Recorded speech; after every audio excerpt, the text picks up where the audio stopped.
महाराष्ट्राच्या राजकारणात सध्या एका बातमीने खळबळ माजवली आहे। महायुती फुटली, दोन्ही राष्ट्रवादी एकत्र आले।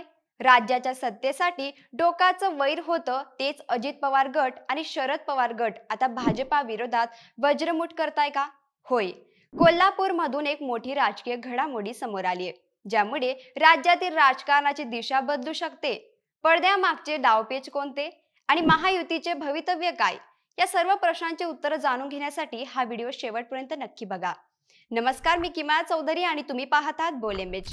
बातमी आहे कोल्हापूर जिल्ह्यातील चंदगड नगर पंचायत निवडणुकीची। राज्याच्या राजकारणात एकमेकांचे कट्टर विरोधक असलेले राष्ट्रवादीचे दोन्ही गट म्हणजेच उपमुख्यमंत्री अजित पवार यांचा राष्ट्रवादी गट आणि शरद पवार यांचा राष्ट्रवादी म्हणजेच शरदचंद्र पवार गट यांनी स्थानिक स्वराज्य संस्थेच्या या निवडणुकीसाठी एकत्र येण्याचा निर्णय घेतलाय।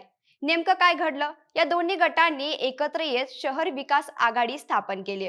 नेतृत्व कोणाकडे? विशेष म्हणजे या युतीचं नेतृत्व अजित पवार गटाचे नेते आणि राज्याचे मंत्री हसन मुश्रीफ करतायत।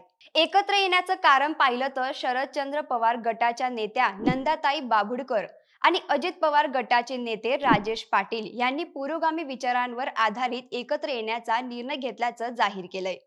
हा निर्णय अशा वेळी आलाय जेव्हा राज्य पातळीवर दोन्ही पक्षांमध्ये जोरदार संघर्ष सुरू आहे। पण या स्थानिक युतीने आता थेट महायुतीमध्ये म्हणजेच भाजप, शिवसेना, राष्ट्रवादीमध्ये भूकंपाची स्थिती निर्माण केली आहे। राष्ट्रवादीच्या दोन्ही गटांची ही युती केवळ एक स्थानिक घटना आहे की यामागे काही मोठे राजकीय संकेत दडलेत? या घटनेला काही महत्त्वाच्या गोष्टींची पार्श्वभूमी आहे। पहिली आणि सर्वात महत्त्वाची गोष्ट म्हणजे शरद पवार यांचा आदेश। अवघ्या काही दिवसांपूर्वी राष्ट्रवादी शरदचंद्र पवार पक्षाच्या कोर कमिटीच्या बैठकीत शरद पवारांनी स्थानिक नेत्यांना एक स्पष्ट सूचना दिली होती। ती म्हणजे स्थानिक स्वराज्य संस्थांच्या निवडणुकीत भाजप वगळता इतर कोणत्याही समविचारी पक्षांनी युती करा।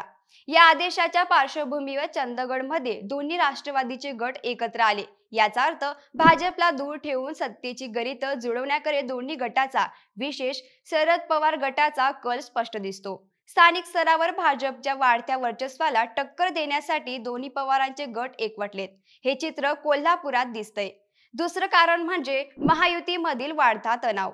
नागपूरसह अनेक जिल्ह्यांमध्ये अजित पवार गट आणि भाजप यांच्यात जागा वाटपावरून तणाव वाढल्याच्या बातम्या यापूर्वी आल्या आहेत। अजित पवार गटाला स्थानिक निवडणुकीत पुरेसा सन्मान मिळत नसल्याची भावना त्यांच्या कार्यकर्त्यांमध्ये। या तणावामुळे अजित पवार गटातील काही स्थानिक नेत्यांनी भाजपला त्यांची ताकद दाखवण्यासाठी पुन्हा शरद पवारांशी हात मिळवणी करण्याची इच्छा व्यक्त केल्याचंही बोललं जात होतं। ही युती केवळ नगरपंचायतीपुरती मर्यादित राहील की भविष्यात याचे पडसाद मोठे असतील? या युतीमुळे अनेक राजकीय संकेत मिळतायत। यातील पहिला संकेत पाहिला तर महायुतीला स्पष्ट संदेश। कोल्हापूरमधील या कृतीतून अजित पवार गटाने अप्रत्यक्षपणे भाजपला हा संदेश दिलाय की स्थानिक पातळीवर युतीतील सन्मानाबद्दल तडजोड झाल्यास आम्ही वेगळा पर्याय निवडू शकतो। दुसरा संकेत पवारांची एकत्रित ताकद।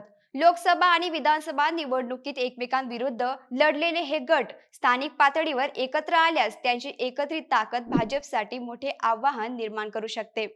महाराष्ट्राच्या राजकारणात पवार कुटुंबाची एकजूट ही नेहमीच निर्णायक ठरते। शरद पवार गटाचा मित्रपक्ष असलेला काँग्रेसने या युतीवर प्रतिक्रिया दिली आहे। काँग्रेसचे आमदार सतेज पाटील यांनी हे फार मोठे डील नाही असं म्हटलंय। त्यांच्या मते स्थानिक स्वराज्य संस्थांच्या निवडणुकीत अशा आघाड्या अनेक ठिकाणी आधीच झाल्यात, पण हसन मुश्रीफ यांनी पत्रकार परिषद घेतल्यामुळे ते चव्हाट्यावर आलंय। म्हणजे स्थानिक गरजेनुसार युत्या होणं हे अपवादात्मक नाही असं काँग्रेसचं मत आहे। मित्रांनो, या घटनेकडे केवळ एका नगरपंचायतीची निवडणूक म्हणून पाहता येणार नाही। यातून महाराष्ट्राच्या राजकारणाचे बदलते स्वरूप स्पष्ट होते। यातील पहिली शक्यता दोन पावले मागे। दोन्ही राष्ट्रवादीच्या गटांमध्ये असलेल्या सत्तेचा संघर्ष स्थानिक पातळीवर कमी होताना दिसतायत। याचा अर्थ भविष्यात विधानसभा निवडणुकीच्या पार्श्वभूमीवर मोठ्या युतीच्या चर्चांना पुन्हा जोर मिळू शकतो। दुसरी शक्यता महायुतीतील मतभेद। भाजप आणि अजित पवार गट यांच्यातील मतभेद समोर आले तर महायुतीमधील नक्कीच अस्थिरता निर्माण होऊ शकते। अजित पवारांचा गट हा महायुतीतील एक महत्त्वाचा घटक आहे। जर त्यांना सातत्याने बाजूला सारले जात असेल तर ते वेगळा विचार करू शकतात। तिसरी शक्यता भाजपची रणनीती. भाजप या युतीकडे कसे पाहता हे महत्त्वाचे ठरणार. भाजप याला स्थानिक पातळीवरील सोयीनुसार झालेली युती मानून दुर्लक्ष करेल की महायुतीचे घटक असलेल्या अजित पवार गटावर दबाव आणतील. एकंदरीत कोल्हापूरमधील या घडामोडींमुळे महाराष्ट्राच्या राजकारणातील अस्थिरता वाढली आहे. दोन भिन्न विचारांचे आणि सत्तेसाठी एकमेकांपासून दूर गेलेले गट जेव्हा भाजप विरोधात एकत्र येतात तेव्हा त्याचे राजकीय अर्थ खूप मोठे असतात. आता प्रश्न उरतो, ही फक्त सुरुवात आहे की हा तात्पुरता समझोता? येत्या काही दिवसात अजित पवार आणि शरद पवार यांच्यात राज्य पातळीवर पुन्हा चर्चेचे दरवाजे उघडणार का? कोल्हापूरमधील ही राष्ट्रवादीची वज्रमूठ महाराष्ट्राच्या राजकारणात कोणतं वळण देणार हे पाहणं महत्त्वाचं ठरणार आहे. महायुतीला हा एक मोठा राजकीय इशारा आहे. भाजपा विरोधातील ही युती केवळ चंदगडमध्ये यशस्वी होते की राज्याच्या इतर भागांमध्येही हे मॉडेल स्वीकारले जाईल, याकडे आता सगळ्यांचेच लक्ष लागले. तुम्हाला काय वाटतं, कोल्हापूरमधील ही युती केवळ स्थानिक सोय की राज्य पातळीवरच्या मोठ्या राजकीय बदलांची ही नांदी? तुमचं मत आम्हाला खाली कमेंटमध्ये नक्की सांगा आणि आपल्या बोल एमएच्या YouTube चॅनलला सबस्क्राईब करायला विसरू नका.